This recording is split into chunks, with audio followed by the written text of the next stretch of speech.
Hello po, isang magandang araw po sa ating lahat and kumusta po kayo? Sa lahat po ng mga nandito po ngayon, welcome po sa channel po natin.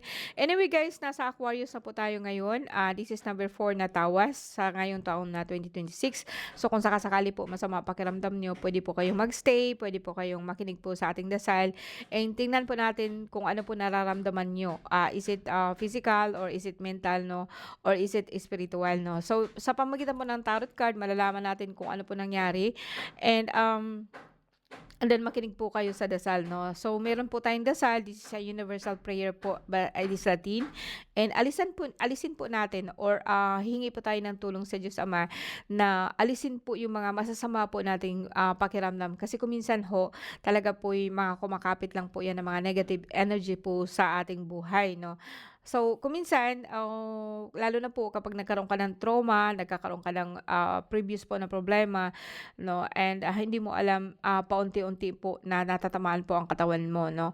So, base diyan puwede nating gamutin through prayers, puwede nating tingnan. And if you are baguhan ka po dito, no, makikita mo siya na kapag alam mo na po kung ano man nangyari sa kanya, paunti-unti po siyang mawawala. And just in case na grabe talaga, so saka lang po ako magbibigay sa iyo ng sample po kung ano pong puwede niyong igamot nun. And mostly talaga sabi ko nga sa inyo guys is ano lang po 'yan, yung parang kumbaga sa akin puwedeng binat, puwedeng as I said mga trauma. So let's begin, no, Aquarius. Aquarius is an air sign. So hingi po tayo ng tulong na Ama. So sabayan po ninyo ako sa dasal. Alright? In nomine Patri et Filii Spiritus Sancto and Paternum Deum Christum Solumicus Sanctum Christum Isog Igosum Diyos ang mga makapangyarihan sa lahat. Nagpapasalamat ho kami sa biyayang binigay niyo sa akin po na nandito po ako sa harapan po ng aking mga kasamahan, sa harapan po ng aking mga pasyente, sa inyo po guys, no. Nagpapasalamat po ako talaga at kahit papaano po marami sa akin ang nagtitiwala. And malakas din po ang tiwala ko sa aking Ama sa lahat po ng aking ginagawa. And kaya po humihingi po ako sa kanya na sana po paspasan po niya ang bawat katagang bibigkasin ko. Libranos imanta, Padre Jesus Sanctus, Sanctus, Sanctus, Señor Dios, liberame.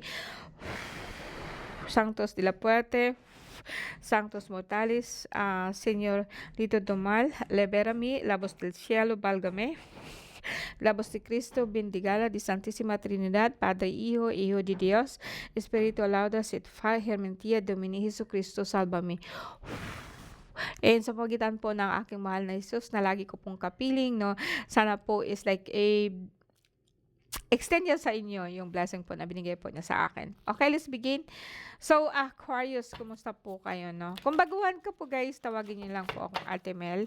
And lahat po kayo, no, ang aking cellphone number, ang aking is nakalink po lang po dyan sa description po sa aking video. Aquarius, no, and mula January 20 hanggang February 18. So, Aquarius. So, tingnan natin sa kasalukuyan and kung ano po nangyari po sa inyo. And then, balik po tayo in the past, no? And makikita natin dito kung bakit ka nagkakaroon ng ganitong sitwasyon. And probably in the future kung magbabago ho ba, no? Alright, mayroon akong inserted dito, no? Ngayon guys, no, may nakita ako dito. While sa lahat ng Aquarius sa ngayon, you are fire sign, may nakita po ako dito na nakasukbit, no, na another card which is very important, no. And sa ngayon guys, alam ko po na mostly maybe some of you like meron kayong plema pero wala kayong ubo, pero meron din po ako nakikita ditong sipon, no. And ito ang dahilan kung bakit, yes, pwede sabihin po natin na asthma, no. And ang asthma actually talaga pong marami sa akin po or sa atin po ang nalilito kung ano po ba talaga ang asthma. Ang asthma kasi is just like parang allergy siya, no. And mostly sa atin hindi natin alam 'yan. Pero po kung talagang susuriin mo, minsan ho kasi meron po kayong problema sa dugo, which is kulang kayo sa iron 'no, kaya po pagka parang hirap kayong huminga. Yung parang 'pag humihinga ho kayo, madali kayong mapagod, yung bagang masakit din po yung batok niyo, akala ho ninyo may ano na kayo, may may ano, meron na kayong, mataas na ang dugo niyo, pero actually it's not 'no. And ang dugo kasi maselan 'to lalo na kapagka ano, puwede rin po na potassium, mababa po ang potassium ninyo, nanghihina kayo. So, as I said, madaling mapagod 'no, pero hindi siya literal na may problema kayo sa puso. Now kung may asthma kayo guys 'no, ang ginagamot ko lang actually diyan is sweet basil tapos, damong Maria 'no, kung alam niyo. So, sa amin dito Artemisa at saka sambong.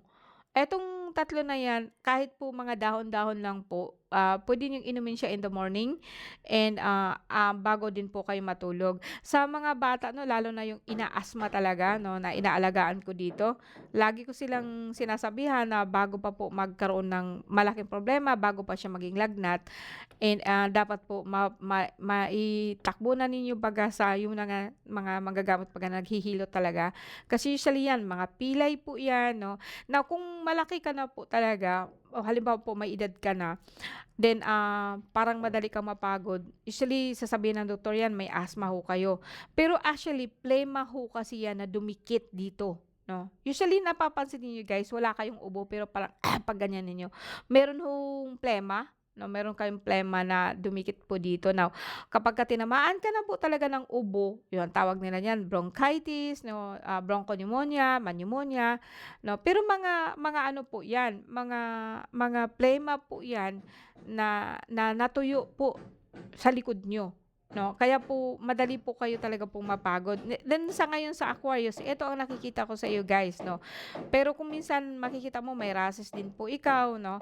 And, pero so far hindi gano'n kagrabe po ang sakit ng Aquarius sa ngayon 'no. Wala akong makitang severe, ito lang po 'no. And, actually itong lalaking 'to nagbibigay siya sa'yo ng problema pero, ano lang naman ang kaya niyang ibigay sa iyo sipon o bulang 'no.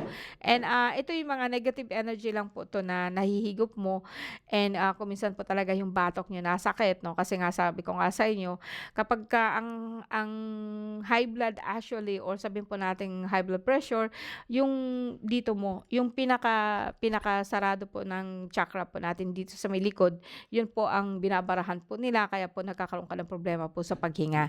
And parang hindi sapat kaya po mostly sa mga high blood natin is yung parang dito manhid, 'no. So ang gagawin lang po ninyo guys 'no, anuhan po ninyo ito, iunatin 'no. Unatin po yung buhok po ninyo. Kung lalaki ka, inuunat ko po talaga 'yan para kahit papaano hindi yung ano ba, yung anit po ng inyong, batok, ay yun po ang ginagawa ko 'no. Pero so far Aquarius, you're okay 'no.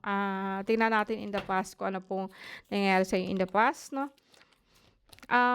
Dito kasi sa ibang area naman po, may plano po kayong aalis 'no and, you are thinking na mangingibang bansa ka, pinagsisikapan mo po talaga 'yun. But siguro, namimili ka ng area kasi nakikita ko dito parang hindi sapat yung pera mo. But other than that, kung gusto mo talagang umalis or makakaalis ka, 'wag mo lang isipin na wala kang pera. 'No, isipin mo po na may pera ka at maasikaso mo lahat ng dokumento mo, okay. And the past po guys 'no, may nakita ako dito na parang, medyo yung tenga ninyo parang may hangin 'no and, gasiyok ba kung sa Bisaya pa na gasiyok ang hingalunggan. Well, ito kasi so, sa Aquarius 'no, sinabi ko sa iyo na parang kung minsan po talaga po masasakit po batok niyo, itong mga nakaraan po parang hindi ho kayo natutunawan. And, 'pag hindi ho kayo natutunawan nito, so ang problema po niyan parang may kabag ka ba, 'no, and, 'pag hindi mo siya 'pag sige pa rin ang kain mo kahit nabubusog ka na, so, mauuwi po 'yan sa bloated po na tiyan 'no. Nung nakaraan mo may UTI ka and mayroon kang infection kaya po medyo tumaas po ang dugo niyo. And, sa ngayon kaya sinabi ko sa iyo na parang mababa po ang dugo niyo, mababa ang potassium niyo kasi may tama po kidney niyo. Ang gagawin niyo lang dito kasi hindi pa naman siya grabe, puwede po na 'wag muna kayong kumain po ng software na matigas, 'wag na rin ho kayong kumain ng sobra-sobra. Kumbaga tama lang po and more on, maybe 5:00 ng hapon kumain kayo no'n, 'wag na kayong kumain sa gabi. no, and bawasan mo po ang tinatawag po nating kape, no, kasi talaga po kasing dito medyo tumaas yung dugo mo last time, no, and sa ngayon magtataka ka akala mo high blood ka pa rin, no, hindi ho. Hindi po balanse po yung blood sugar nyo. Hindi balanse yung dugo nyo ba, tumataas siya or at saka bumababa. Ibig sabihin yan, mas mababa po ang pulang dugo nyo kaysa sa puti, no? And parehas lang po ang epekto niyan, pamamanhid po ng batok, no? Or masakit po yung batok, no? Pero sa iyo dito, other than that, okay ka naman po. Minsan masakit ang paa, pero nawawala din naman siya. And kung minsan, eto lang ang nakikita kong problema, pinaka-problema po ng Aquarius ngayon, no? And in the future, well, mga bata, ano, kung minsan pasaway. Guys, no, pag hindi kayo nag-ingat, no, Aquarius, kasi Aquarius nga tayo, no. Etong nakaraan na sinabi ko sa iyo na parang nagkaroon ka ng problema po sa tiyan, bloated po siya. Actually, ang natatamaan po nito, if I am not mistaken po, may tama po ikaw sa atay. Parang nasobrahan ka po ng kain, no? And right now, yung pamamanhid po ng paa mo, kaya masakit ka, parang may problema ka sa tuhod, masakit po siya lagi, dahil po to sa, ano mo, hindi na magandang sistema po ng iyong panunaw.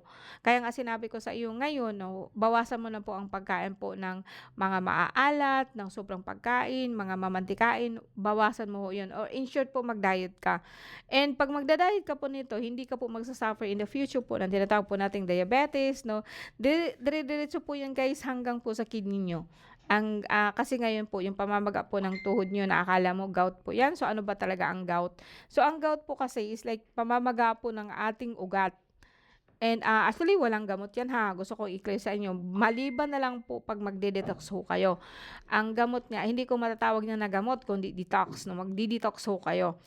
And kung sakali po Aquarius, medyo malala po siya, like di mo na maaasahan dito kasi in the future makikita ko na siya na parang magkakaroon na talaga kayo ng problema po sa cholesterol, magkakaroon kayo ng problema sa kidney, din hanggang sa sugar.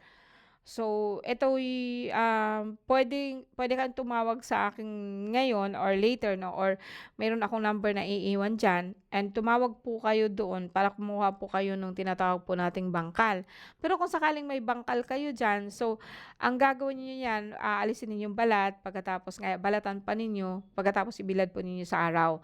And tigsa 10 mga daliri po, no? So, mga gadaliri kalalaki, mga 10 ganyan po. Pwede niyo siyang iulit-ulit po na ilaga for 3 days. I mean, ang 10 mga gadaliri niya, ilaga mo siya sa 3 tasa, ubusin mo siya maghapon, kinabukasan ilaga mo ulit, no? Maganda kasi guys pag natuyo siya sa solar. Kasi kung usually ang ginagamit nin dito, basa siya or sabihin po natin na presko, sobrang pait po no, no? Pero pagka nadadry mo siya, mas longer po ang life niya. And hindi siya ganun kapait, no? And eto'y panggamot po talaga siya sa kidney kasi in the future pag hindi ka mag-ingat, mawawala po yung isang kidney mo. I mean to say, mamamatay po siya or like magkakaroon ka talaga ng severe problem po sa creatinine. No, ito po yung sa dahilan na sinabi ko nga sa iyo sa ngayon ho or in the past, meron ka ng problema or meron ka na pong history ng UTI, severe or problema po sa iyong sugar, problema po sa iyong bato o sabihin po natin na pasensya na kayo sa ano ha, nagtatrabaho. Pwedeng sa bato, pwedeng sa more on, pero sa akin more on sa atay or gallstone, no? And or namamagaho ang atay ninyo. Kaya po noon pa naman is meron ka na talagang kaso. Kaya hindi po nababadugo nyo. Hanggang sa lumala siya na parang itong masakit na talaga ang paa nyo, parang mahirap na po siyang ilakad. So, ito po, parang mauwi po siya sa imbalance po or hindi po maganda po na system na po ng katawan nyo. Like, tataas po ang sugar ninyo, magkakaroon kayo ng problema sa creatinine, and mahirap na po talaga po makapagtrabaho. Dahil nga pong dinagdagan pa ng masyado po kayong stress, no? So, ito, hindi siya masyadong stress dito guys, pero yung mga bata talaga po pasaway po, no? And kung minsan, apektado yung health nyo. Sa ngayon, wala pa to ha. This is actually in the future. And kapag hindi ka po nag-ingat, so mauwi po siya sa hindi siya maganda. Alright, guys 'no, thank you very much for watching. Pasensya na kayo at, grabe po ang martilyo sa taas 'no. Inaayos pa po itong bahay ko 'no. Alright, thank you so much. Kailangan ko lang matapos po itong ating tawas po. Matagal na po ako hindi po nakapag-upload. Bye-bye po guys po sa lahat po ng Aquarius. Thank you so much po. See you again next time po. Bye.